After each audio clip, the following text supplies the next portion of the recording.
जय जगन्नाथ। आज विभाजन विभीषिका स्मृति दिन यही कार्यक्रम अवसर रे आज मंचरे उपस्थित थिबा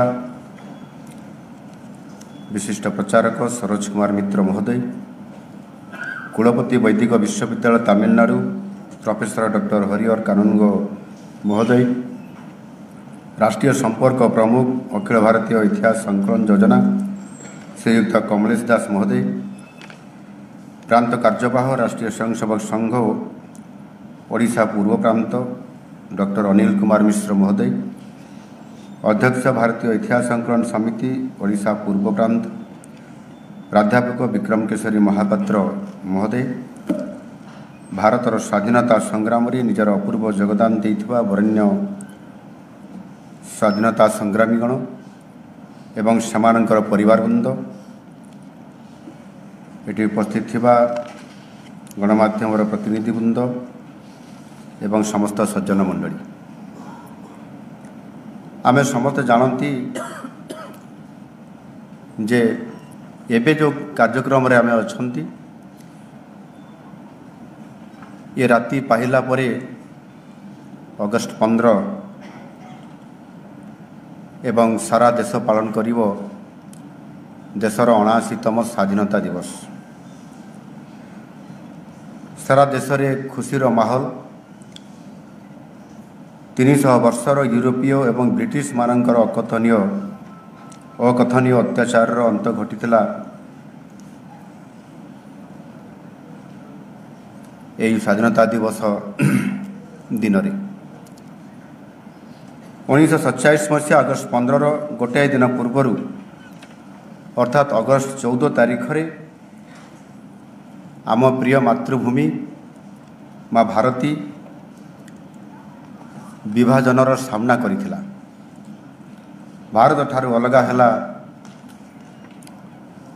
गोटे भूखंड और ताहा होची पाकिस्तान। खाली धर्म आधार रे पाकिस्तान मुसलमान देश हैला नहीं, सांप्रदायिक विद्वेषर विभीषिका देश को थरई देला। सरकारी तथ्य कहूची कि सेते बेले ये जो देशर विभीषिका हेइतिला सेथिरे 10 लाख रु अधिक सांप्रदायिक दंगारे हिंदू माने प्राण हरैथिले आउ 1.5 कोटी लोक अकथनीय अत्याचार भितरे निजर दुख जंत्रणार बहु कष्ट स्वीकार करी सेमाने भारत को चली आसिथिले।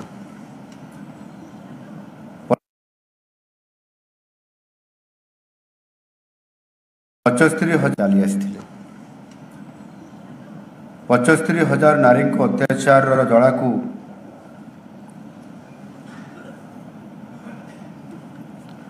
किभली भाव रे ये भारत माता सहीथिला। वरिष्ठ लेखक और सांबादिक खुशवंत सिंह को एक पुस्तक जो ये लोमहर्षक विवरणी मध्य स्वतंत्र भाव रे से एक पुस्तक रे लिखिछंती। पुस्तकर ना होची ट्रेन टू पाकिस्तान। तत्कालीन नेतृबृंद दूरदृष्टिर अभाव और इंग्रेज मानकर विभाजनवादी नीतिर पोषापाली रे मोहरा बनिथिबा तथा कथित जननेता माने ये घृणा और आतंकर यज्ञ रे देश को सेमाने आहुति दे देइथिले। निज शासन और सिंहासन को सुरक्षित रखिबा पई आम देश को सेमाने एभली एक जघन्य गणहत्या और अराजकतार निया भितरे सेमाने सीधा सड़क भाव रे गाड़ी देवा को छाड़ी देइथिले। इतिहास तो यार मुक साक्षी। आमे समस्ते आजिर ये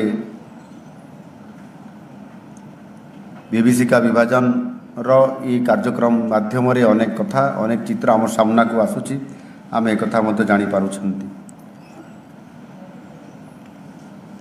ये बाबद सेपटे एक जो फोटोचित्र संकलन करके समस्त एबे छाड़ी दिया जाइछि। से फोटोचित्र देखिला परे आपण माने जानि परिबे को परिस्थिति देई सेते बेले को घटना मान घटितला एवं कौन होइथिला देश स्वाधीनता समय 1947 परवर्ती भारतर नेतृत्व खराब स्वप्न परी ये घटना को भूली जीवा सपक्ष कहले जहाँ अत्यंत दुर्भाग्यजनक और निंदनीय। प्रश्न मन रखिबा बा भूलिबार नुहे। प्रश्न माँ भारती विभाजन हैला काहींकी विभाजन बारे उद्यम हेबा आजिर दिन में तार जरूरी नुहे कि एणु जेभली भाव से दिन ये भारत वर्ष रे तुष्टिकरण राजनीति रहितबा कारणरू विभाजन हेबार मुख्य कारण मध्य या कहा जाउछि। ये कथा आमे कहूनु इतिहास से कलंकित पृष्ठा ही आज बयान करुछि जे विभाजन हेबार पछरे होछि तुष्टिकरण। ये राजनीति आज आमको से आड़ को ठेली देछि। 1918 मसीह खिलाफत आंदोलन माध्यम कांग्रेस जो तुष्टिकरण मंची पोती थिला ताहा 1947 मसीहार विभाजन मुख्य कारण थिला। न्यस्त स्वार्थ और व्यक्तिगत इच्छार पूर्ति पाई एक देश जेते बेले न्यस्त स्वार्थ और व्यक्तिगत इच्छार पूर्ति पाई एक देश जेते बेले बळीर बकरा बनी जाए सेते बेले इतिहास केवल गुमुरी गुमुरी कांदे। से कांदर मूल्य आज भी आमको देवाक पड़ुछि। आ ये कथा आज आम देशर लक्ष लक्ष बुद्धिजीवी साधारण लोके जो माने सचेतन नागरिक हिसाब रे ये समाजर समस्त कथा को हृदयंगम करि पारुछंती समाने निश्चित भाव यहाँ को अनुभव करि पारुछंती। आमे जेतेबेले स्वाधीनता दिवस पालुछु ता पछरे पूर्व दिनर नरसंहार अर्थात आजिर दिन अगस्ट मास 14 तारीख ये नरसंहार शिकार होइतबा परिवार को सम्मान सहानुभूति देखेबा ना नहीं। इतिहास होची आईना जे सेई लोमटांकरा समयर साखी। इतिहास होची सेई महाभारतर बेलाल सेन जी आज जाए से लुह और लहुर छातीथरा दृश्य को सबुबले मने पकई दउछि। समाज से पर्यंत जीवंत जे पर्यंत इतिहास जीवित एणु आज जेहेतु इतिहास जीवित अच्छी आ समाज मध्य जीवंत होगी रही एणु ये देश आज से संधिक्षण रे जीवन देइतमा महान त्यागी आत्मा मान व्यक्तिगत सम्मान जनाऊछि। उत्कल गौरव मधुसूदन दास ये संबंध ये संदर्भ में कही उत्कल गौरव मधुसूदन दास जाति इतिहास जातिर निर्झर तहु बहे सदा जाति प्राणधार से धारु नीर पीउछि जे नर निश्चय हेब से जाति कर्मवीर निश्चय हेब से जाति कर्मवीर।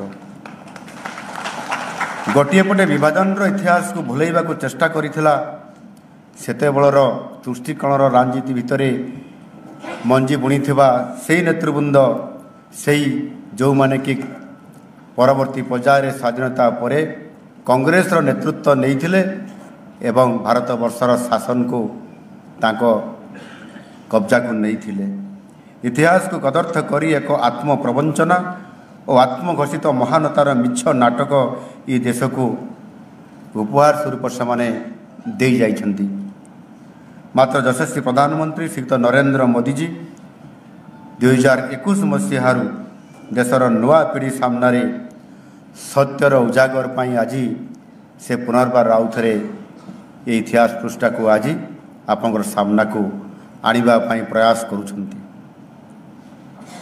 विभाजन विभीषिका स्मृति दिवसर परिकल्पना से करले नुआ भारतर नुआ पीढ़ी आम इतिहास भलमंद ये सबको बुझा दरकार, हृदयंगम करने दरकार, जानिबा दरकार एवं निजे जानिला परे जो अखंड भारत कथा श्री अरविंद कही जाइछन्ति से कथा को मने पके आगामी दिन में संकल्प नेबार एक प्रयास निश्चित भाव रखापी से सहीठू ताहार शक्ति सामर्थ्य जुटेबार से निश्चित भाव में काम कर चलबार प्रयास करेंगे।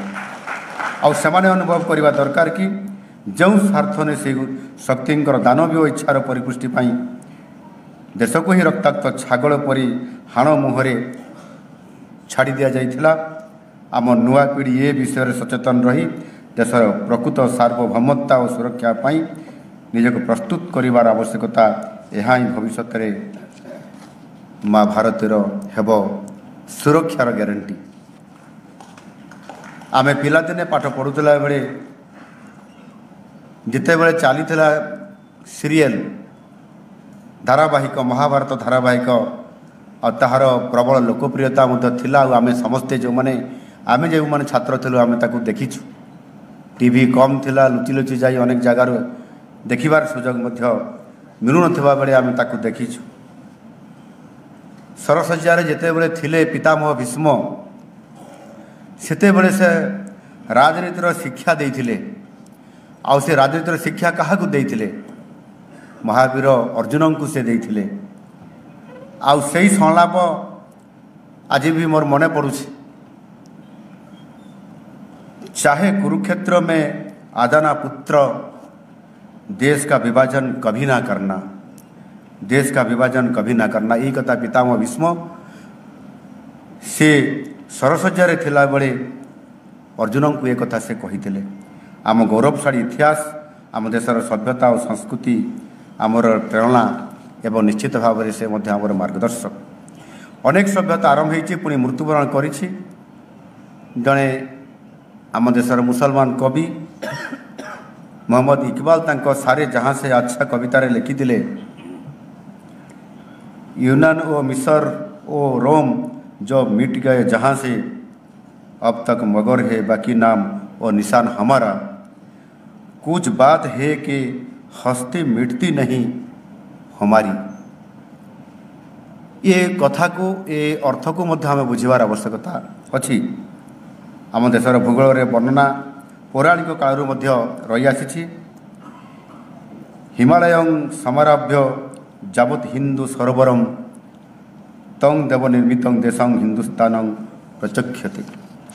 हजार हजार वर्षर जीवन प्रभाव रे आमे देश बारंबार विभाजन होइछि। केवल ये इंग्रेज माने स्वाधीनता तांको आमे पाइबा एवं सही समय विभाजन हवा ये केवल गोटे विभाजन कथा नुह। एणु बहु समय बारंबार देश आमर विभाजन होइछि। आउ से बारंबार लांछित और भूलुंठित होइछि भारत माता। तथापि ता वीरत्व और सहनशीलता पाई से बारंबार अविश्वासर अग्नि परीक्षा रे दीप्तिमयी और शक्तिमयी होई उत्तीर्ण होइछि। बांग्लादेशर ढाकारे आज माँ ढाकेश्वरी विराजमान अछंती। पाकिस्तान रो बेलुचिस्तान रे माँ हिंद राजमाता आज भी विद्यमान अछंती। एवं मानसरोवर आज भारत में अच्छी ना कौटी अच्छी एक कथा आम जानी।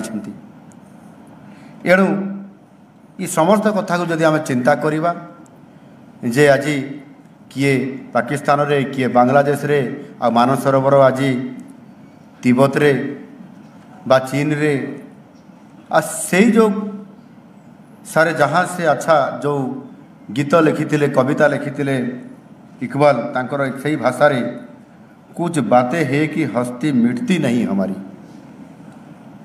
ये जो कथा से कही जाइछन्ति वास्तवता ता भितरे आम अनेक कथा जानिबार आज हमको ये सारे जहाज से अच्छा हिंदुस्तान हमारे कथार मर्म बुझीबार ये कवितार अर्थ बुझीबार मत बहुत आवश्यकता आज दिन में मन करे।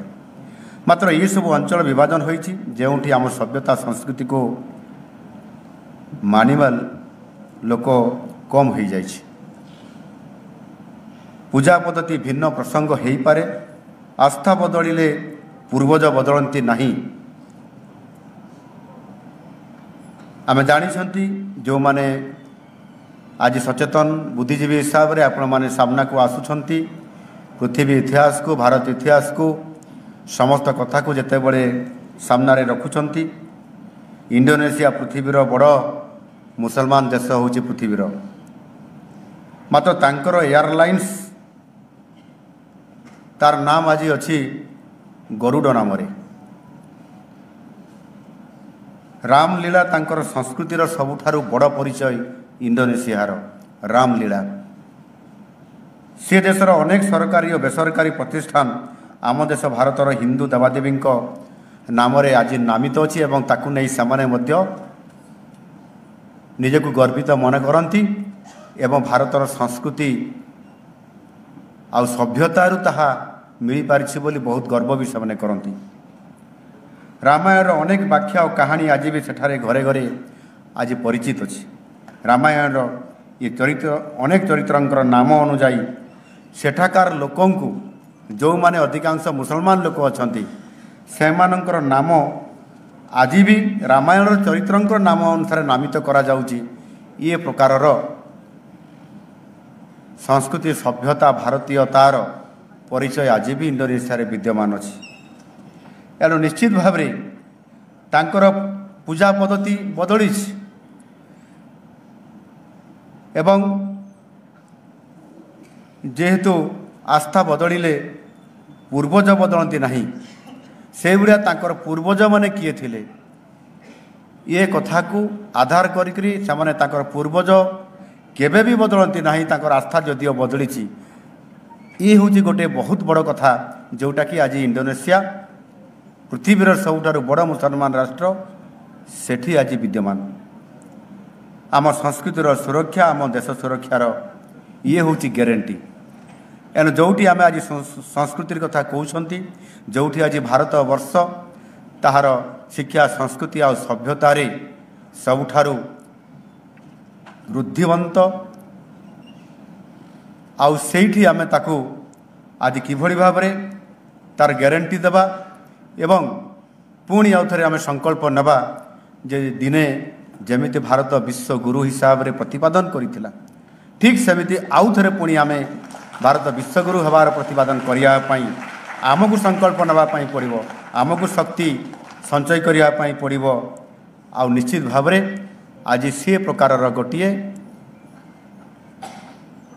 वातावरण एवं परिवेश भितरे आज पुनर्बार आम देशर यशस्वी प्रधानमंत्री श्री नरेंद्र मोदी जी ये कथा को आज सत्य परिणत करने जो संकल्प नौछंती सामाजिक दृष्टिकोण आर्थिक दृष्टिकोण राजनीतिक दृष्टिकोण जेभली भाव में आज सारा विश्व रे एक सर्वश्रेष्ठ नेतृत्वर पराकाष्ठा देखाई आज जेभली भाव में आज सबुठारु विश्वर शक्तिशाली राष्ट्र सहित मध्य चैलेंज करी आज निजको प्रतिपादन करी आज आग को जीवाई आमको आह्वान दौरान।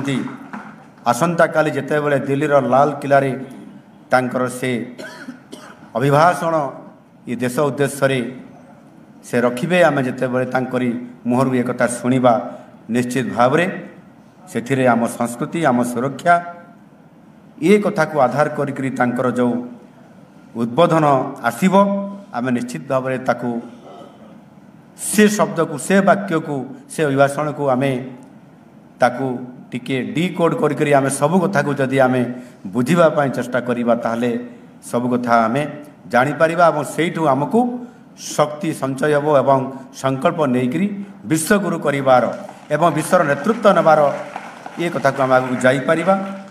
विभाजन स्मृति दिवस देश और राज्यर नुआ पीढ़ी पाखरे यही वार्ता निश्चित भाव में पहुँचाई पारिबो। यह ही मु आज दिन में ମୁଁ ଆପଣମାନଙ୍କ ନିକଟରେ ମୋର ଏ ନିବେଦନ ଆମେ ସମସ୍ତେ ସେଇ ଆଡ଼କୁ ଯାଉଛନ୍ତି ଏବଂ ଆଜି ଏଭଳି ଏକ 2021 ମସିହାର ଇଏ କାର୍ଯ୍ୟକ୍ରମ ବିଭୀଷିକା ବିଭାଜନ ସ୍ମୃତି ଦିନ ବା ସ୍ମୃତି ଦିବସ ଯାହାକୁ କି ଆଗାମୀ ଦିନରେ ଆମେ ଆହୁରି ଅନେକ ଆମର ପର ପିଢ଼ିକୁ ଆମେ ଶକ୍ତି ତାଙ୍କୁ ସଞ୍ଚୟ କରିକି ତାଙ୍କୁ ପ୍ରଦାନ କରିବା ତାଙ୍କୁ ଦେଇ ଆମେ ବିଶ୍ୱଗୁରୁ କରିବାର ଯେଉଁ ଆମର ପ୍ରକ୍ରିୟା ଆରମ୍ଭ ହୋଇଛି ଇଏ ଅଖଣ୍ଡ ଭାରତ କିଭଳି ଭାବରେ ଆଉ ଥରେ ଶ୍ରୀ ଅରବିନ୍ଦଙ୍କର ସେଇ ତାଙ୍କର ଶବ୍ଦ ଏବଂ ସେଇ ତାଙ୍କର ସଂକଳ୍ପ ସାକାର ହୋଇପାରିବ ଏବଂ ଆମେ ଦିନେ ତାକୁ ସାକାର କରିବା।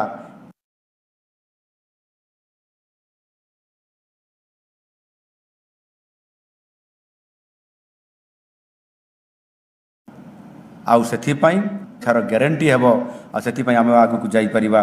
ବହୁତ ବହୁତ ଆପଣମାନଙ୍କୁ ସମସ୍ତଙ୍କୁ ଆଜିର କାର୍ଯ୍ୟକ୍ରମରେ ଉପସ୍ଥିତ ଥିବାରୁ ମୁଁ ଧନ୍ୟବାଦ ଦେଉଛି ଏବଂ ମୋର ଦୁଇ ଶବ୍ଦ ଏଠି ଶେଷ କରୁଛି। ସମୟ ଟିକେ ଅଭାବ ଥିବା କାରଣରୁ ମୁଁ ଆପଣମାନଙ୍କ ପାଖରୁ ବିଦାୟ ବି ନେଉଛି। କାଲି ଯେହେତୁ ସ୍ୱାଧୀନତା ଦିବସ ଅବସରରେ